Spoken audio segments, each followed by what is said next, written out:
Les artistes, en fait, les personnalités publiques, peu importe le statut qu'elles ont, peu importe le métier qu'elles ont, si tu as la possibilité, ne serait-ce qu'infime, d'avoir un impact chez une personne, juste une personne, cette personne-là va avoir un impact chez une autre. Et puis ça fait effet boule de neige.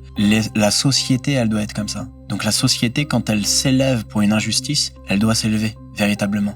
Et pour moi, les artistes, notre travail, c'est de raconter les sociétés. C'est de les raconter avec la société. On fait partie de la société, on doit la raconter. C'est très difficile pour moi en tant que Marocain. Tu sais, je parle souvent de l'épigénétique, l'étude des gènes, et comment, à travers les générations, les mots se transmettent. Je suis convaincu qu'à l'intérieur de cette génération qui est en France, que ce soit la première, deuxième, troisième, bientôt quatrième génération, il y a des mots qui restent de la colonisation qu'on a vécue en Afrique du Nord. Ces mots-là, ils font écho avec ce qui se passe en Palestine, ils font écho avec ce qui se passe au Congo, au Soudan, peu importe. Et en fait, on ne peut pas ne pas parler, c'est impossible. La cause palestinienne, elle n'est pas arrivée le 7 octobre. C'est quelque chose qui a toujours été là. J'ai toujours été engagé d'une manière ou d'une autre, de manière plus ou moins vocale, à l'endroit où j'étais, à l'époque où j'étais. Et en fait, je suis convaincu. Les artistes ont la responsabilité de ce qui se passe là. Si vous ne parlez pas, vous êtes complice. Si en tant que personne, vous ne condamnez pas un système d'oppression, alors vous faites partie de ce système d'oppression. Si en tant qu'artiste, vous n'êtes pas au contre-pouvoir de ce qu'il y a, de ce qui s'impose dans la société, le système dans lequel tu évolues en tant qu'artiste, donc tu fais de la propagande.